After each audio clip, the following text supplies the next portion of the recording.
Meodes, it is Rowie here with ever such a slightly different video to what I originally had planned today.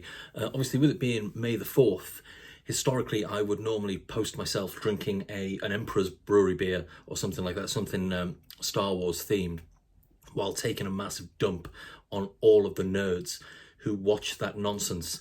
The irony that I'm wearing a Teenage Mutant Ninja Turtles t-shirt while laying into nerds isn't lost on me. And then obviously I then have to deal with the fallout of everyone going, oh, not liking popular things isn't the same as having a personality, you know, coming from people who literally just watch things that everyone else watches so they fit in. So yeah, so that's why that comeback is the worst comeback ever. If someone doesn't like, you know, if say if you're an adult, you know, and don't like Star Wars or don't like Lego, and people seem to think you're the weird one because you're the adult who doesn't like children things. But I've kind of gone off on a bit of an odd one here. I've got myself a cup of tea as well because it's quite early in the afternoon. I say early in the afternoon, it's early in the evening. So today I'm actually making a video to celebrate something that I never thought I'd celebrate, to be honest with you. For the first time ever in my life, I'm happy that a pub has closed down.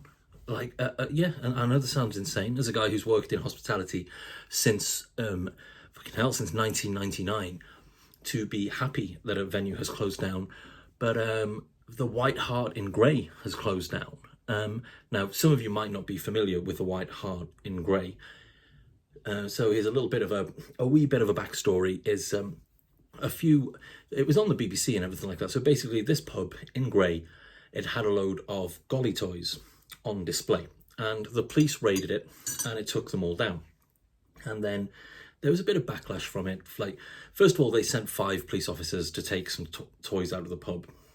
And there's something that, but then it was more so the fact that the landlord and landlady were massive racists. Is the big thing, really, is why people is why it became sort of news. And they were whole things like, oh, they're all saying phrases like, oh, it's mountains out of molehills, isn't it? It's like, oh, it's the loopy left gone crazy. They're just toys. They're just family heirlooms. They're just my collection. Now the thing is, right, if they were just a collection that you liked and you were proud of, like, what you do is with these sort of collections is you leave them in your house, you know, or you put them in a display cabinet or something like that. You don't put them in your pub. But say you're super proud of them, right, and you put them in your pub, and numerous people complain that they find them offensive because it's a awful sort of a grotesque sort of caricature, you know, from the past, basically. And if people are complaining and saying to take them down and you're refusing to, then that kind of makes you a bit of a dick. But at the same time, like, well, I'll tell you what. So here's the things today. So this is I'll read the thing there because I've got it here. Pub which refused to remove golly dolls is forced to close after Heineken and Carlsberg tell owners to stop serving their beer, and maintenance firm refuses to work on site as bosses vow to shut for good and move abroad. Now, in the picture there, they were originally holding a golly toy on there, and it doesn't actually say golly toy on there. They actually put the whole thing, but I don't know why people keep on using the whole word, because it's the second part that's the offensive part of the word. But like, as you can see there on the picture, you've got Baldy Bigot. I'm not going to name their names. You've got Baldy Bigot and his blushing Britain First bride, both there, you know, like just nice and proud. And it's things like that. And, you know, and people are kind of like, well, you know, just because they collect them, it doesn't necessarily make them racist.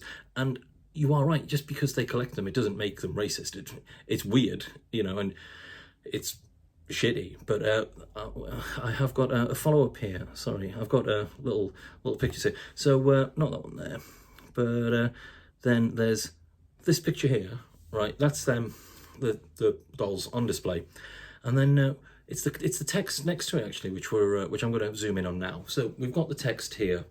We have our gollies, yay, and as you can see, circle there's that's the landlord again, who I've blacked out.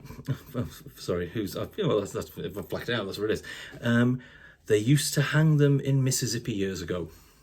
Now, regardless of what you might think of the collecting of the dolls, that's a pretty racist thing to say, isn't it? That's what that is there. So that's kind of cemented that. And there were actually photos of the guy as well, the landlord, in a Britain First t-shirts. And his wife said that he doesn't support Britain First, or words to that effect. She said it was just convenient for him to wear. Now, I don't know how it could, like, this was convenient for me to wear because I like the Teenage Mutant Ninja Turtles. How would it be convenient for him to wear? Like, were all of his, like, Rosa Parks t-shirt in the wash that day or something like that? How is it convenient to wear that? But the important thing is Baldy Bigot and his whatever I said earlier on, blushing Britain First bride.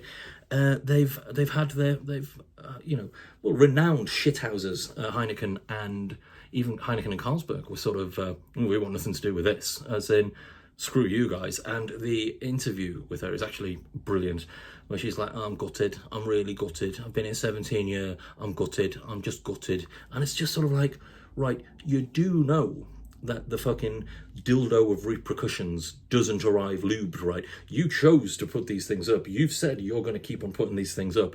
They even said if you find it offensive, if you're a snowflake, just don't come in. And the fact that they've said that they're going to just keep on being there and keep on trading, and that everything's hunky dory, and they've now closed down, is absolutely fucking magic. Like, it is just absolutely fucking brilliant. I mean, I know the fact that Baldy Bigot, he's still in Turkey. So he's still in Turkey, where he's been through the whole sort of thing. So I know the police want to speak to him when he comes back to the UK. But yeah, the White Hart Inn Greys, fantastic. You know, good riddance to you racist fucking cunts. As in, it's just magic. It's so happy. So yeah, I mean, you can find all, just, you know, if you want to see them in all that shit, just go on, like, Facebook and that. Like, you can find it all on there. It's all on there. The White Hart Inn Greys, it's probably not the most racist pub in the UK, but it's definitely up there. And it was mental as well when things like all that was happening, because they'd not long, they'd won like camera awards and stuff like that. And again, camera, more power to them, very rightly, like, basically made them, removed them from the Good Beer Guide, said that they were no longer eligible for any awards or anything like that. And just the outcry on the pages, like, their social media page looks like it's gone now, but everyone's sort of like, they're just toys, all the fucking racists banding together, like, oh, you're fucking this, that, and the other, you fucking snowflakes, you're a rupee left, this, that, and the other. It was magic and tragic at the same time. But the important thing is it's gone now, and fuck them proper, absolute fucking douchebags. Yeah, that's that video, innit? Didn't even have a beer in that one, but it was kind of beer related, I suppose. So yeah, so see you later, stupid ass fucking what's it called? White Hart Inn Greys. Yeah, like and subscribe to the video, whatever, see you later, bye.